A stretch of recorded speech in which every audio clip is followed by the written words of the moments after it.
The U.S. will take over the Gaza Strip, and we will do a job with it, too. We'll own it and be responsible for dismantling all of the dangerous unexploded bombs and other weapons on the site, level the site and get rid of the destroyed buildings, level it out, create an economic development that will supply unlimited numbers of jobs and housing for the people of the area. Do a real job, do something different. Just can't go back. If you go back, it's going to end up the same way it has for 100 years.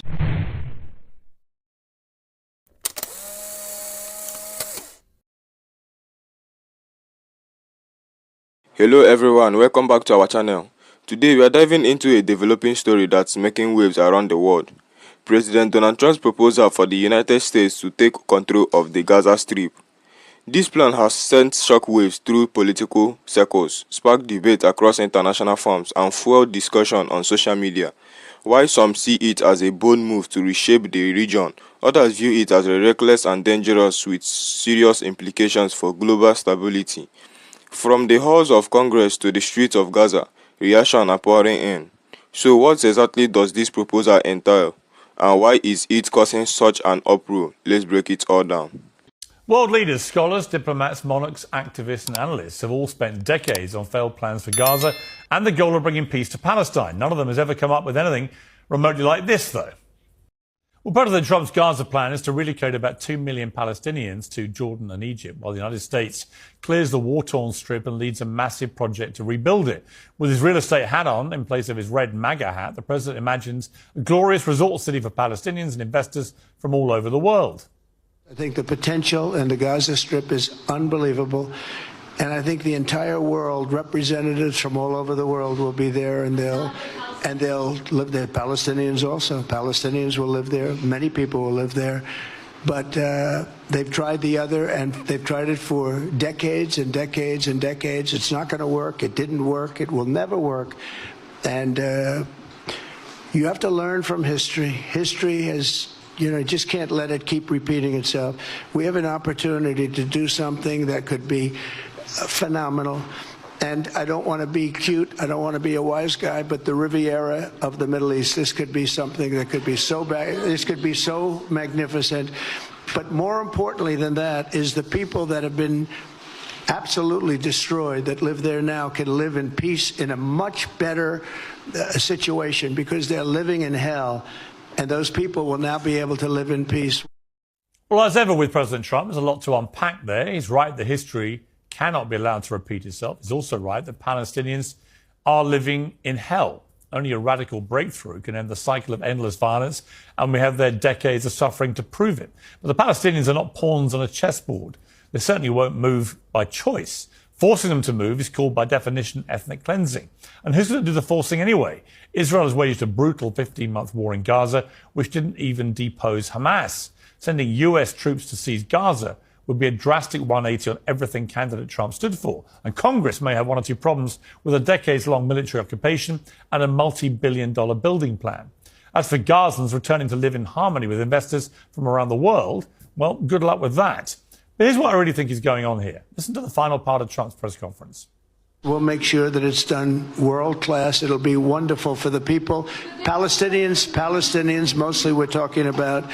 And I have a feeling that despite them saying no, I have a feeling that the king in Jordan and that the general president, but that the general in Egypt will open their hearts and will give us the kind of land that we need to get this done, and people can live in harmony and in peace. Well, last week, Egypt and Jordan said a ferocious no to the idea of essentially relocating Gaza to their countries, staunchly backed by Saudi Arabia. So Trump, the deal maker, has cranked up the heat. He's made what once seemed outrageous feel like a sensible middle ground. We've already seen this play out with Mexico and Canada on tariffs, with Colombia on migrants, with Panama on the canal. A deal with Denmark over the US presence in Greenland could be next.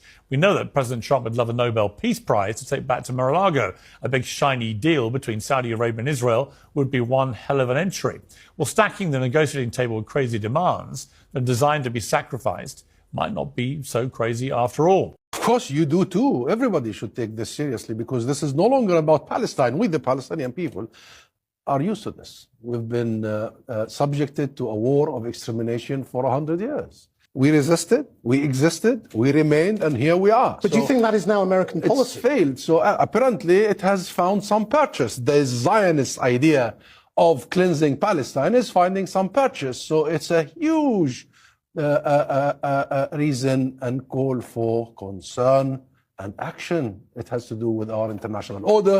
Are you relieved then that the rest of the world, almost, without exception, has already said, no, we still believe in two-state solution and Palestinians must resettle in their homeland? Of course, that's a source of support and empowerment, that it is that position that is isolated. And our position is being supported by the vast majority of the world, particularly the region. So what do you say? I mean, the US envoy, Mr. Witkoff, has said a better life is not necessarily tied to a physical space. That's none of his business. It's as simple as that. Maybe he would accept that many Americans would be called to leave their homes. What is this logic? This is sick. The Palestinian people are not illegal immigrants. Even illegal immigrants in the US have rights. This is our home, and we ain't going anywhere. I mean, some people think this is a bit of a distraction policy, that there is something else going on, perhaps around the annexation of the West Bank. Yes. And that's what's really about to happen. Yes, perhaps. And he said that for weeks, and we'll announce our new policy on the West Bank. So you might be right that this is tactical, it's a diversion, it's a distraction. Still, it is very dangerous. The whole logic of mass expulsion, of ethnic cleansing, today, in this age and time, unthinkable.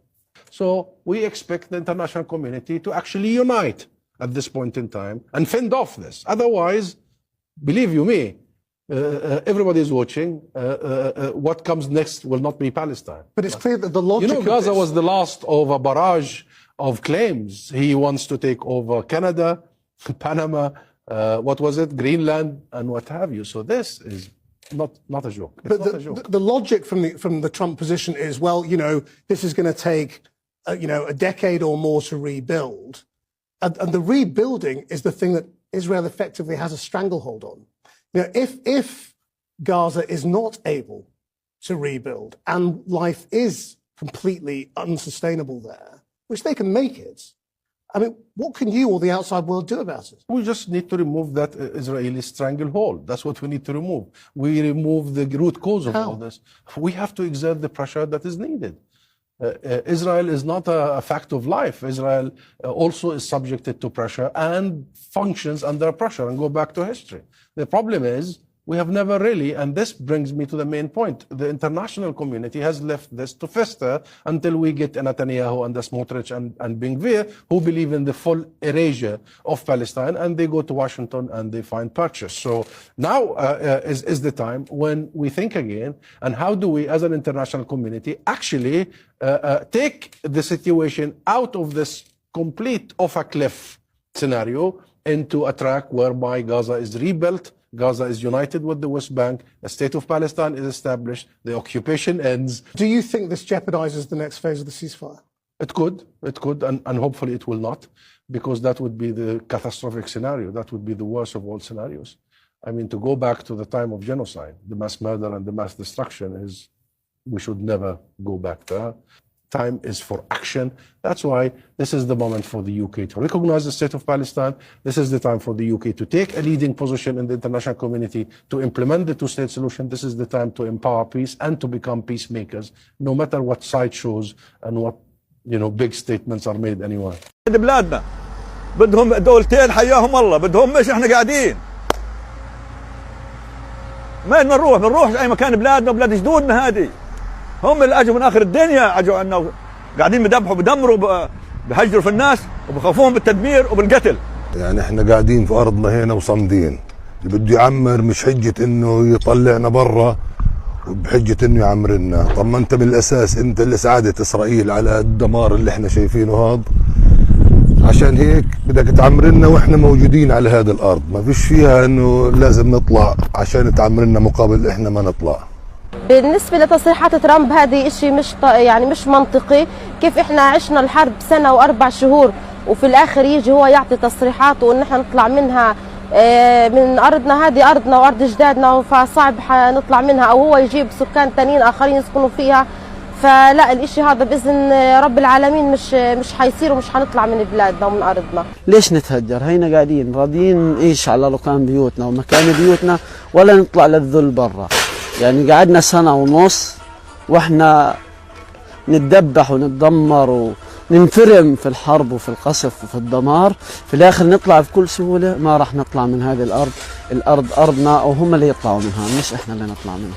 Trump's got cold feet. The Trump administration is already trying to walk back what Trump said yesterday. Trump's plan to ethnically cleanse Gaza has caused shockwaves around the world. But one thing in particular would have made Trump extremely nervous, and it's this statement from Saudi Arabia. It says that Saudi Arabia rejects ethnically cleansing the Palestinians from their land, and also states that there is no normalization deal with Israel without the state of Palestine. Remember that this is the deal that the US and Israel have been so thirsty for so long. It is also the deal that was thwarted by Hamas on October the 7th. Listen to Netanyahu basically saying this at his September speech at the UN. Of a historic reconciliation between Arab and Jew. In the days that followed that speech, the blessing I spoke of came into sharper focus. A normalization deal between Saudi Arabia and Israel seemed closer than ever. But then came the curse of October 7th. And there you have it. That has in fact been the goal all this time. Many US presidents have tried and failed to achieve a normalization deal between Saudi Arabia and Israel for decades. This is the big prize for Trump, his legacy that could potentially lead to a Nobel Peace Prize, which he so desires. What Trump blurted out yesterday put this legacy building moment at risk. He's not going to invade Gaza. He's not going to build a Mar-a-Lago 2.0 on there. These are all just words. The Palestinian people are not going anywhere. It's time for the US and Israel to pay their dues. No more running away from accountability. It's time for the world to stand up for justice. Donald Trump is about to start World War III. What is going on? So, Palestine and Israel have finally had a ceasefire. There's no one dying at the minute. This man has been having a meeting with this man all day long. Now, this man wants to take over the Gaza Strip. We've finally just had peace. Why is this man trying to take over the Gaza Strip? All that's going to happen is he wants to move everyone out to neighboring countries like Egypt and Jordan. That is the definition of an ethnic cleanse. You want to remove the people from the area.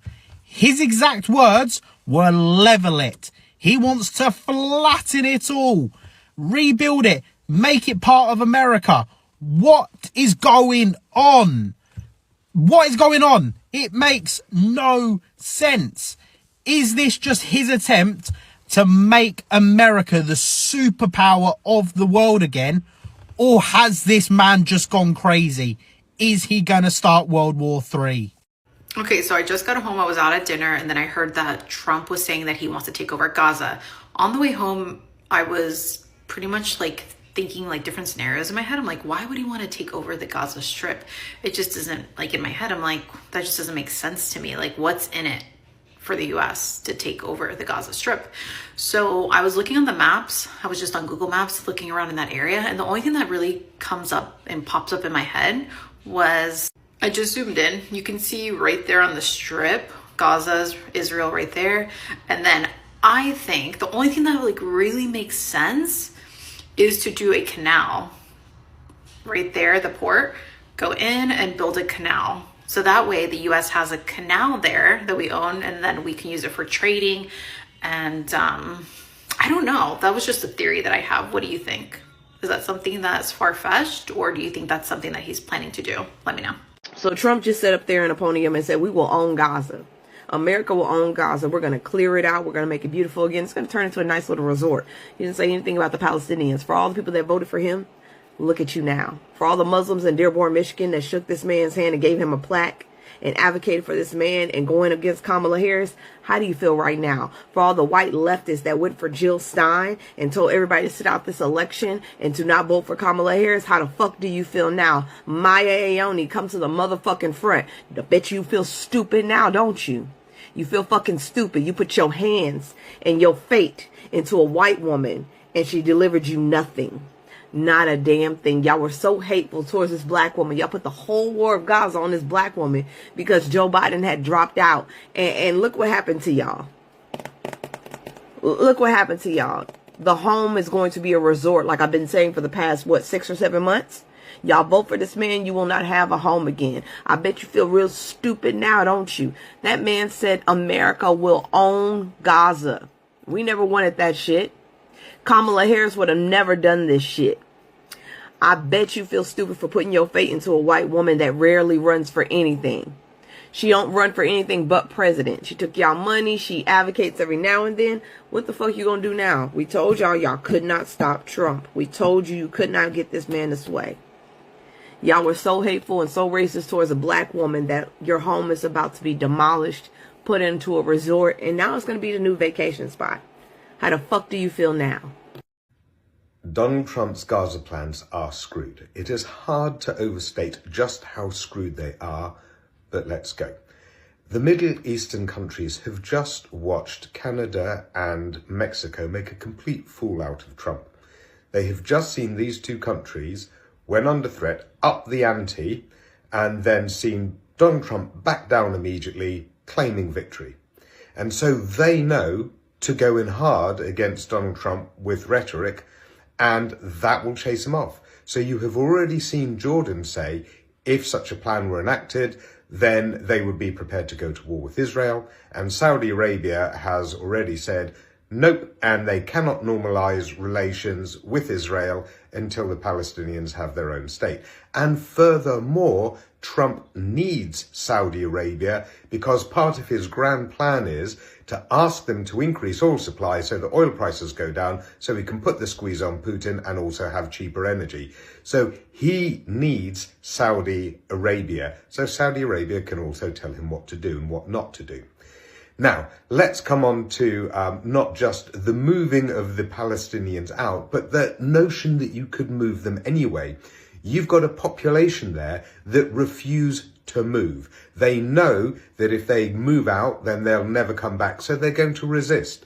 So Donald Trump is suggesting that you could put US troops actually into the Gaza Strip to help Bibi out and take over his duties, effectively subsidizing the clear up of all of the bombing mess that Israel has left. That's going to cost a lot, but it would also cost in US troop lives because those people are not going to move. They will refuse to move. US troops would have to use force against them. This is absolute terrible publicity. But then on top of that, Hamas is probably stronger than it's ever been because the last 1.5 years have been a massive recruiting drive for Hamas. And they know how to fight Israeli troops there, IDF troops. So it would be the same for US troops, and then you'd have US troop deaths. And for what? The US and Israel are absolutely isolated in the world at the moment on this, but increasingly on other issues too. So this notion that you can just put in US troops and move a population out is a non-starter before anything else happens. It would just be for the US to put their foot in a massive and very expensive and very bloody bear trap. He said that we will take over Gaza, America will, and that we will clean it out for Israel, and that we will clear out all the unexploded bombs. So we paid for bombs that killed innocent Palestinians, and now we have to go and clean them out with our soldiers, U.S. citizens, so that the precious, precious, precious Israelis don't die for their own war. Americans died for their war. And then he says we're going to move all of the Palestinians out of Gaza. That's 2.2 million people. First of all, that is literally the definition of ethnic cleansing. Second of all, how are we going to move them out? And you think they're just going to go along with it? Or do you think maybe they might resist that? And if they do, What are we in? We're in the middle of a giant war when he was the anti-war candidate. See, he never meant anti-war. America's land grab of Gaza. What happens to Palestinians under this plan? Well, President Trump has suggested he could take the area by force with American troops, and he would turn it into a Riviera. That's the way to bring stability to that part of the Middle East. He says it would involve displacing more than 1 million Palestinians, although there isn't a country in that region that has said they would accept them, and the move would be permanent. At least that's what he suggested. I don't think people should be going back to Gaza, Donald Trump said. They live like hell. Gaza's not a place for people to be living. Although he didn't rule out the idea that some Gazans could return back. But he did make clear he didn't see it as a long-term solution for that entire population. Why would they want to return? He said in a press conference, the place has been hell. Trump ignored a reporter who cried out because it's their home. The United States is saying there will be no ground troops planned for Gaza. So whatever they're trying to do, it will have to be done by the air, which obviously will be a failure because Israel did the same thing and couldn't do it. With all the manpower of America and all the manpower of Israel, it didn't do nothing.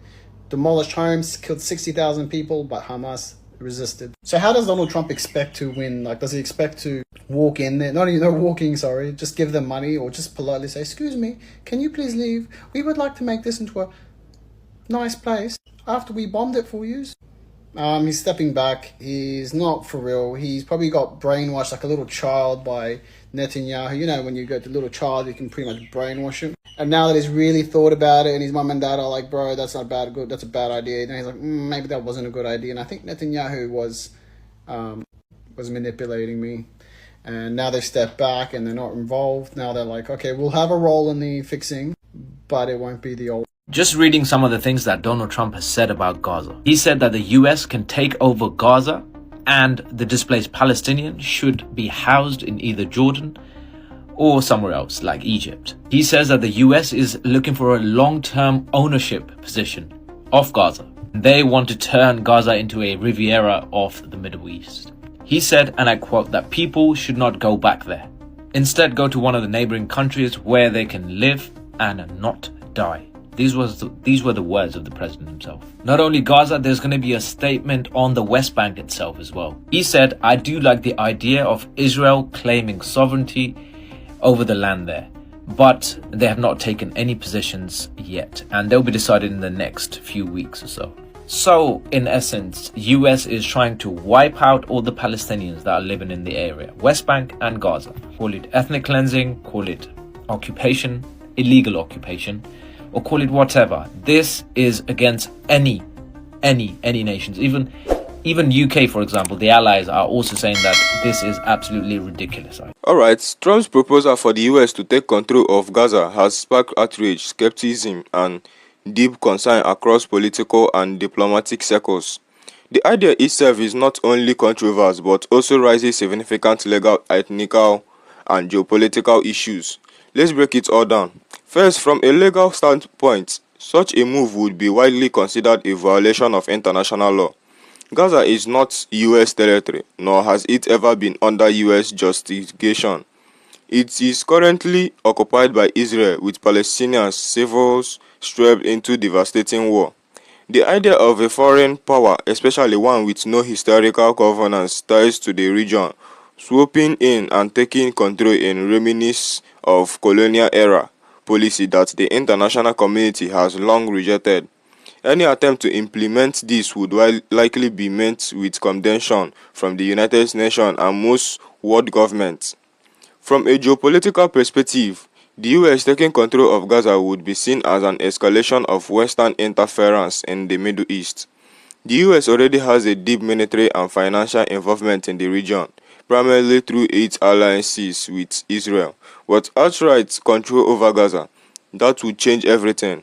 It would not only destroy Americans' already fragile credibility as so-called mediator, but also push other Middle Eastern nations further away from any diplomatic ties with Washington. Countries like Iran, Turkey, and even Saudi Arabia which has been consciously engaging with the US and Israel, would likely see this as an act of Western imperialism. Then there is the Palestinians' perspective. Trump's plan reportedly includes relocating around 2 million Palestinians to neighboring countries like Egypt and Jordan. This is not just impractical, it's outright ethnic cleansing. Forced population transfer are considered crimes under the international law, and Palestinians have already faced generations of displacement, first during the Kaaba in 1948 and then through continued Israeli occupation and settlement expansion. Forcibly removing them from Gaza would be another catastrophic chapter in their history, one that would trigger massive unrest not just in Palestinian territories but across the Arab world. Even within the US, there is strong opposition to this idea. Many lawmakers, both Republican and Democrats, have spoken out against it. Republican Senators Lindsey Graham, who is usually aligned with Trump on foreign policy, has voiced skepticism. Democrats, of course, are outraged, calling the plan dangerous and unrealistic. The Biden administration has also distanced itself, emphasizing that it has no intention of deploying US troops to Gaza. The fact that Trump's own officials have been walking back the proposal shows that it may have been a reckless suggestion rather than a well-thought-out plan. But even so, the mere fact that such a proposal was floated has caused global panic. On social media, reactions have been intense. Critics are calling it a blasphemous attempt at neocolonialism, while Trump supporters are either defending it as a strategy for peace or brushing it off as a media exaggeration. The hashtag Gaza takeover has been trending, with many pointing that the hypocrisy of a country that has spent decades criticizing foreign occupation now proposing one of its own. Others are concerned about what this could mean for the 2024 election. If Trump were to return to office, would he actually attempt to implement this plan? Could the US get dragged into a direct military occupation of Gaza? These are serious questions that are fueling both fear and frustration. Another major concern is the potential for global conflict. If the US were to forcibly take control of Gaza, how would other world powers react? Russia and China, already critical of US foreign policy, would almost certainly use this as another example of American outreach. Iran, which already backs militant groups in the region, will likely escalate its support for Hamas and other resistance movements.